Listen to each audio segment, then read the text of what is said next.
top three transfer targets for both of you in January. So what's realistic, Leo? I mean, I think defensive mid 100% has to be the position that we go for because you see away from home, Maka, I love him, but we don't control the midfield. Even Luton away, I thought we didn't control the midfield, you know? So I think we need that proper destroyer type defensive mid. And there's so many options on the market. And Andre's probably the one, right, that we've been linked with the most.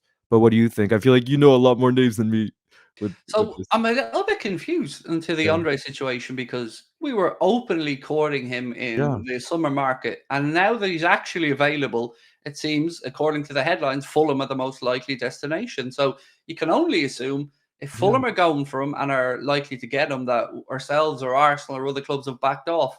And I Yeah. honestly don't know why.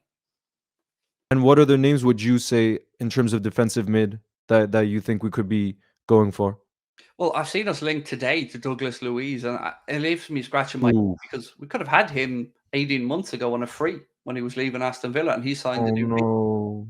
So here's what I don't know. So I'm unsure if Jurgen really feels that football's evolving and Alexis can become a number six, a version of a number six. But I'm also Yeah. intrigued to see if he tries Mr. Gravenberg in that position in the future because I think he has the attributes for it. Yeah. Yeah, no, honestly, Gravenberg can do it all. He could do it all. The only thing that I think would be a bit disappointing is you saw that run he made for our equalizer. He literally picked it up from our own box and took it all the way to Lucho on the left wing. And the only problem with him being defensive mid is I think we wouldn't be utilizing his ability on the ball to just take it to the opposition, you know, and that's what he's done so well.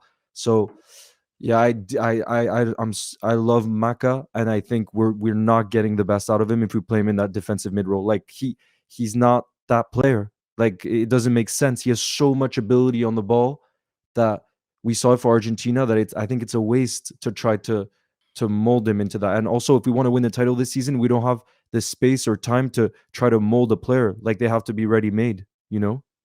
Yeah, I mean it's a fair point. I mean, Jurgen, I think do you know what? I want to anchor this with the Trent conversation because we've Yeah, seen a lot of stuff, especially from Jamie Carragher, to say move Trent into midfield. Trent yeah, needs to be in midfield. But the question I have there around that, Leo, is if we move Trent into midfield, I don't see how the system can accommodate it because yeah, we've got Soboslai, we've got Gravenberg, yeah. we've got Jones, we've got so Absolutely. many options. Where do we play Trent in midfield if he Mm, goes there? Because he's not a yeah. defensive midfielder. Yeah. No, and the crazy thing too is like is he was saying, remember those quotes that he came out during the international break with England? He was saying how he just loves to run forward. Like he was talking about all these attacking things, but not the defensive part of the game. And I don't think he realizes that in the Klopp system, our midfielders have to run so much. They have to track back. They have to do the dirty work. You know what I mean? Like look at Genie. He was our huge instrumental in us winning the trophies under Klopp, and we still play a similar system in terms of that pressing back, that's those sprints. Trent is gonna have to do that if he's in the midfield. So whether he likes it or not, he's gonna have to defend unless I don't know what he wants to do. You know what I mean? Like every position under Klopp, you have to run. You know, The only like the only thing I can think of is if Jurgen went to a back three, and I think yeah. with one more addition of a centre back, we could probably play that Yeah. system. That's the only way I can see Trent maybe becoming a Yeah. midfielder is if we stack the midfield with an extra player. But do you think that Trent, like just seeing his mentality on the pitch, do you think he's now has this mentality of just wanting to be a midfielder and wanting to be more of an attacker? Or do you think he's okay with being a right back? I Like his think body he language. I think he will happily play where Jurgen asks him to, but I'll tell you Yeah. what I have noticed is he has matured massively as a leader. You can see it in Yeah. him now. Like he took it upon himself with his celebration to shush Yeah. in front of the Etihad fans. And look, I know somebody in the chat's asking about thoughts on him being punished for that. He isn't being No, punished. he's not. That's Yeah. definitely not James happening. Pierce, yeah, put something out about it.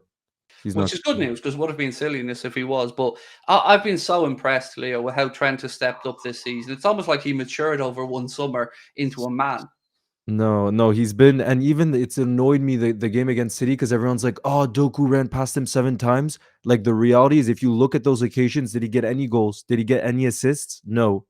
There's maybe one or two of those chances that led to something interesting. The rest, nothing. So he did his job, and he scored the equalizer. So I don't get all the hate that came after it. You know? I don't get it either. I thought Trent did really well in that Yeah. game against what is a very tricky player in Jeremy Doku, and I think Trent limited him. Yes, you're always going to have moments where Yeah. you're isolated one-on-one, but in the main, I thought Trent defended really well. But who would be for you then, of anyone that you could sign, whether it be January or the summer, that you think makes us title like favorites, or like really toe to toe with City again? If we had have pulled off the Caicedo deal, I think Yeah. that would have been extraordinary. Yeah.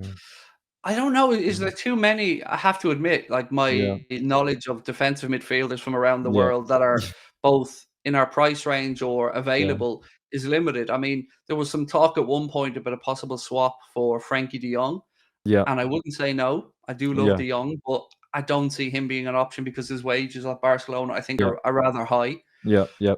It's it's a crazy one, but you know what? I do have faith in our transfer system. I Oh yeah. do, because they've pulled some rabbits out of the hat recently, and I have to say, for all my criticism of FSG, and there has been a lot, I Yeah. was gobsmacked when I'd seen that they'd sanctioned that fee to sign That Caicedo. was crazy. No, honestly, I've never been so surprised and shocked about something, and I think it happened at like midnight or 1 a.m. or something when it came out. I think it was David Ornstein, right, that reported it for the first time, and I was like, "There's no way FSG. This is under FSG's reign that we would have broken." By the way, the British fee, I'm pretty sure, if that had gone through, you know. So it was like absolutely crazy.